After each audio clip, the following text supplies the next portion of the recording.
بات چل رہی تھی پچھلے کچھ بیانات سے کم بِإِذْنِ اور کم بِإِذْنِ اللہ کا فرق، کہ حضرت عیسیٰ علیہ السلام کم بِإِذْنِ اللہ کہہ کر مردہ زندہ فرماتے تھے، اور حضرت غوث اعظم کم بِإِذْنِ فرما کر مردہ زندہ فرماتے تھے۔ بہرحال وہ پچھلے چند بیانات اس ٹاپک کے اوپر ہمارے چلتے رہے، تو کہنے کا مقصد یہ ہے کہ بعض لوگ تو اس کا ویسے ہی انکار کرتے ہیں کہ مردے کو زندہ فرما دینا، تو ہماری یہ بحث بات کہاں سے کہاں چلی گئی جو ان سی ہے کہ کم بِإِذْنِ اور کم بِإِذْنِ اللہ کا فرق بیان کرتے کرتے کیا ہم اس بات کو بھول گئے کہ احیاء موتا جو ہے، مردوں کا زندہ کرنا،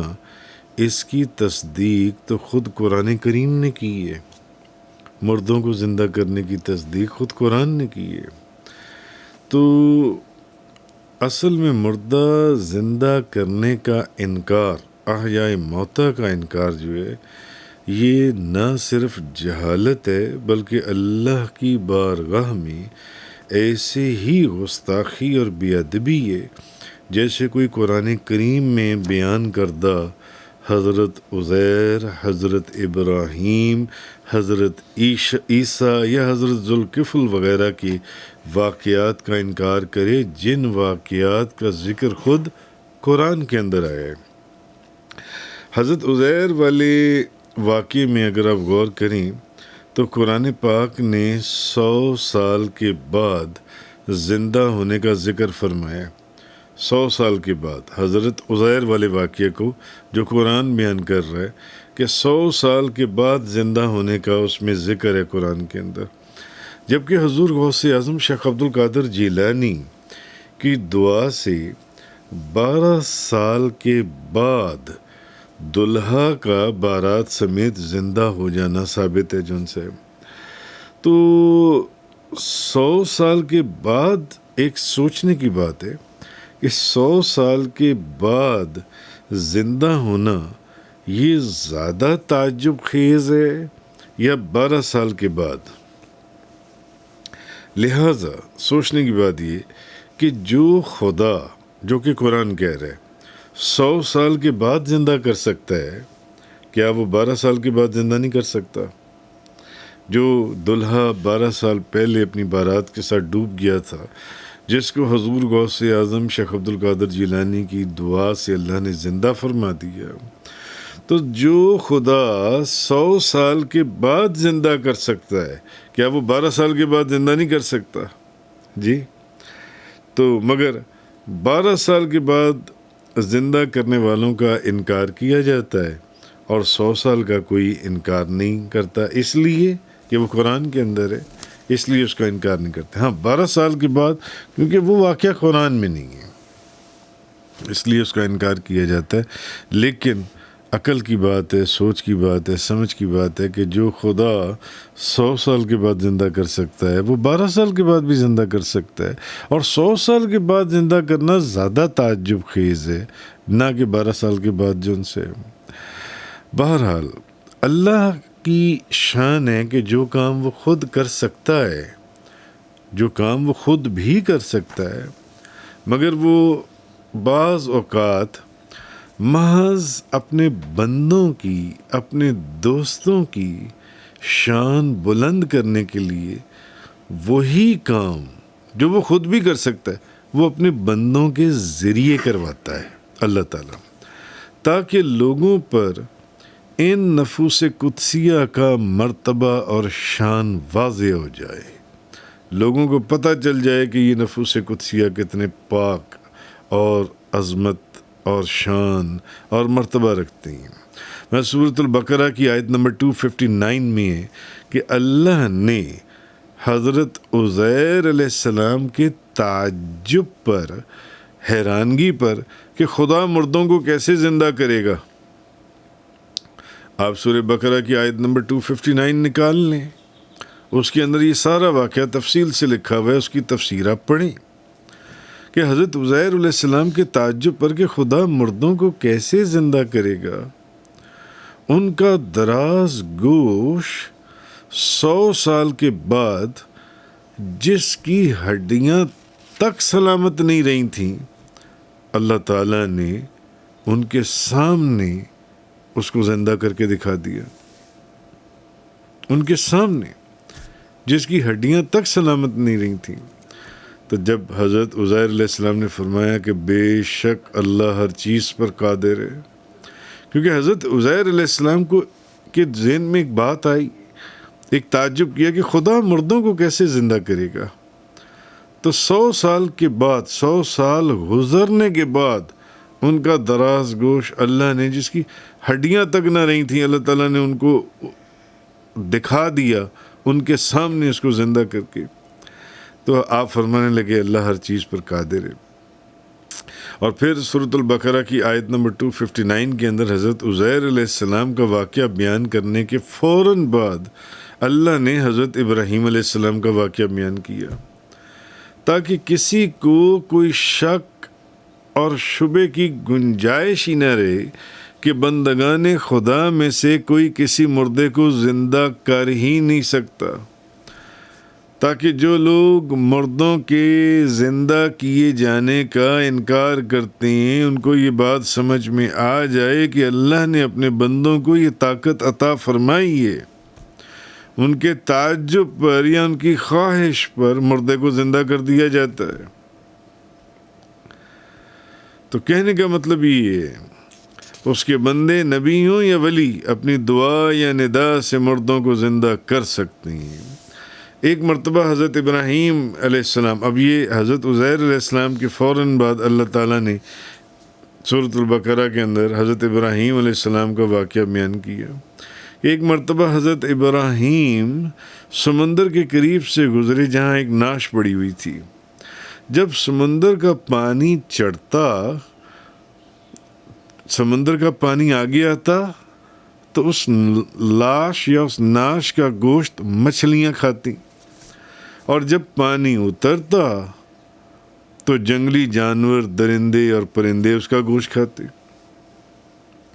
ابراہیم علیہ السلام کے دل میں یہ خواہش پیدا ہوئی، اللہ کے خاص لوگوں میں سے تھے، خاص بندوں میں سے تھے، کہ مردہ زندہ ہونے کا نظارہ دیکھیں. تو قرآن کہتا ہے وَإِذْ قَالَ إِبْرَاهِيمُ رَبِّ أَرِنِي كَيْفَ تُحْيِي الْمَوْتَىٰ. آپ نے فرمایا مولا تو مردوں کو کیسے زندہ کرے گا. قَالَ أَوَلَمْ تُؤْمِنْ. اللہ نے فرمایا کیا تمہیں یقین نہیں ابراہیم، جو مجھ سے یہ پوچھ رہے ہو کہ مردوں کو کیسے زندہ کروں گا. قَالَ بَلَىٰ. عرض کیا مولا بالکل یقین ہے. وَلَكِنْ لِيَطْمَئِنَّ قَلْبِي. بالکل یقین ہے مگر چاہتا ہوں کہ دل کی تسلی کے لیے اپنی آنکھوں سے دیکھ لوں. اب اللہ پاک نے فرمایا قَالَ فَخُذْ أَرْبَعَةً مِّنَ الطَّيْرِ فَصُرْهُنَّ إِلَيْكَ ثُمَّ اجْعَلْ عَلَىٰ كُلِّ جَبَلٍ مِّنْهُنَّ جُزْءًا ثُمَّ ادْعُهُنَّ يَأْتِينَكَ سَعْيًا وَاعْلَمْ أَنَّ اللَّهَ عَزِيزٌ حَكِيمٌ. اللہ نے فرمایا ابراہیم 4 پرندے لے لو، مور کو لے لو، مرغے کو لے لو، کبوتر کو لے لو اور کوے کو لے لو، اور ان کو اپنے پاس پال لو. پھر انہیں ذبح کرو اور ان کو ان کا قیمہ بنا کر ان کے اجزاء اس قیمے کو آپس میں ایک دوسرے کے اندر مکس کر دو، اور پھر اس کے 4 حصے کرو اور 4 مختلف پہاڑوں کے اوپر رکھو. لیکن ان 4 پرندوں، مور، مرغا، کبوتر اور کوے کے سر جو ہیں یہ اپنے پاس رکھنا، اور پھر ان کو آواز دو، ان کو آواز دو. اے ابراہیم میں ان کو آواز دوں؟ نہیں، تم آواز دو، آواز دو اب ان پرندوں کو.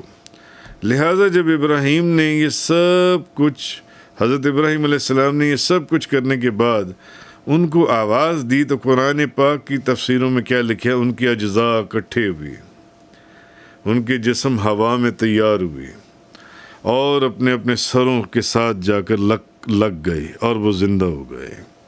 لہٰذا ان پرندوں کو سوچنے کی بات یہ، زندگی تو اللہ نے بخشی، لیکن درمیان میں کون تھا؟ ابراہیم علیہ السلام کا بلانا، تم ان کو بلاؤ، تم ان کو بلاؤ۔ تو جب تم ان کو بلاؤ گے تو ان کے اجزاء اکٹھی ہوں گی، ان کے جسم تیار ہوں گے اور اپنے اپنے سروں سے جا کر خود بخود لگ جائیں گے۔ تم ان کو بلاؤ۔ یہاں ایک بات مفتی احمد یار خان نعیمی صاحب رحمۃ اللہ علیہ فرماتے ہیں کہ معلوم ہوا کہ کبھی بے جان مرے ہوئے جن کا کیما بھی کر آپس میں مکس کر دیا گیا، بے جان جانوروں کو بھی پکارنا جائز ہے۔ اللہ نے فرمایا نا، پکارو ان کو، بلاؤ، پکارو، یہ آئیں گی۔ تو مفتی احمد یار خان نعیمی صاحب رحمۃ اللہ علیہ فرماتے ہیں تو پھر اس کا مطلب ہے کہ فیض لینے کے لیے نبیوں اور ولیوں کو پکارنا تو پھر بہت زیادہ جائز ہے۔ وہ کیسے ناجائز ہو سکتا ہے جو ان سے ہے؟ تو تاکہ لوگوں کو یہ پتہ چل جائے ابراہیم علیہ السلام کا بلانا۔ اچھا خیر، بات چل رہی تھی ان پرندوں کو زندگی تو اللہ نے بخشی، لیکن درمیان میں واسطہ کیا بنا؟ ابراہیم علیہ السلام کا بلانا، تاکہ لوگوں کو پتہ چل جائے کہ قدرت تو اللہ کی ہوتی ہے، مگر بعض اوقات فقط اپنے بندوں کی شان کو بلند کرنے کے لیے اظہار ان سے کروایا جاتا ہے۔ اس لیے ابراہیم کو فرمایا تم بلاؤ انہیں، تم بلاؤ۔ لہذا اب آپ کو بات سمجھ میں آ گئی ہوگی کہ غوث اعظم شیخ عبد القادر جیلانی رضی اللہ تعالی عنہ نے اللہ ہی کی بخشی ہوئی قدرت سے اپنی دعا یا اپنی ندا سے مردوں کو زندہ کر دیا، تو اس میں کون سی مشکل پیدا ہو گئی؟ قرآن سے یہ بات ثابت ہو رہی ہے کہ اللہ کے بندے مردوں کو زندہ کرتے چلے آئے ہیں۔ اور پھر سورۃ البقرہ کی آیت نمبر 72 اور 73 میں ایک مقتول کا واقعہ بھی موجود ہے جس کو قتل کر دیا گیا تھا، جب اللہ نے حکم فرمایا جنگل سے فلاں فلاں ولی اللہ کی گائے کو تلاش کرو، ایک ولی کی، ولی کو نہیں، ولی کی گائے کو تلاش کرو، پھر اس کو ذبح کرو، پھر اس کے جسم کا حصہ جس بندے کو قتل کیا گیا ہے اس کے جسم کو لگاؤ تو مردہ زندہ ہو جائے گا۔ لہٰذا جب اس گائے کی دم کی ہڈی اس کے جسم کو لگائی گئی تب وہ مردہ زندہ ہو گیا۔ اب یہ سورۃ البقرہ آیت نمبر 72، 72، 73 آپ خود سے قرآن کریم کھول لیں اور مختلف تفسیروں کو پڑھیں۔ آپ کے سامنے ہی حضرت عزیر علیہ السلام، حضرت ابراہیم علیہ السلام اور یہ بنی اسرائیل کی اس گائے کا ذکر آ جائے گا جو ان سے، تو وہ مردہ زندہ ہو گیا اور وہ مردہ پھر خود بولا کہ ہاں مجھے کس کس نے قتل کیا، میرے قتل میں کون کون شامل ہے۔ تو یہ تمام واقعہ سورۃ البقرہ میں موجود ہے، آپ وہاں سے دیکھ سکتے ہیں۔ مگر ایک بات ہے، کیا حضور غوث اعظم کی شان اور مرتبہ ان لوگوں کے لیے سمجھنا مشکل ہے؟ یہ جو لوگ اس چیز کا انکار کرتے ہیں، احیاء موتیٰ کا، مردوں کا زندہ کرنا، جبکہ میں نے قرآن کریم میں سے آپ کو 3 واقعات تو ابھی سنا دی اور انشاءاللہ اگلے لیکچر میں 2 واقعات اور سنا دوں گا قرآن کریم کے حضور غوث اعظم کے کانٹیکسٹ اور پرسپیکٹو میں، کہ کس طرح اللہ کے بندے جو ان سے ہیں وہ مردوں کو زندہ کرتے ہیں۔ تو کیا حضور غوث اعظم کی شان اور مرتبہ ان لوگوں کے لیے سمجھنا مشکل ہے؟ یقیناً مشکل ہے، کیونکہ کہا یہ جاتا ہے جہاں دنیا علم کے بادشاہ تو ایک طرف، اہل ولایت غوث کتب ابدال کلندر کے مرتبے اور علم کی انتہا ہے، وہاں سے حضرت میرا محی الدین شیخ عبد القادر جیلانی حضور غوث اعظم کے مرتبے اور علم کی ابتدا ہے۔ ان کے مقام تک تو عقل والوں کی رسائی نہیں، تو جو بیوقوف قرآن کی صراحتاً آیت کی وضاحت کو بھی نہ سمجھ پائیں، وہ غوث اعظم کی شان اور مرتبے کو کیا سمجھ پائیں گے؟ جو قرآن کی آیت کو پڑھ کر، قرآن کو پڑھ کر نہیں سمجھتے کہ اللہ نے یہ مرتبہ۔ اگر ایک ولی کی گائے جانور کی دم سے مردہ زندہ ہو سکتا ہے، تو ولیوں کے ولی کی دعا یا مبارک ہاتھوں سے اگر وہ اٹھا دیں تو کیسے مردہ زندہ نہیں ہوگا؟ اس لیے حضور غوث اعظم نے فرمایا انا البازی واشہب کل شیخ فمن ذا فی الرجالی اوتی مثالی، جیسے شہباز تمام پرندوں پر غالب ہے، ایسے ہی میں تمام مشائخ پر غالب ہوں۔ کون ہے جس کو میرے جتنا مرتبہ اور مقام، جس کو میرے جتنا مرتبہ عطا کیا گیا؟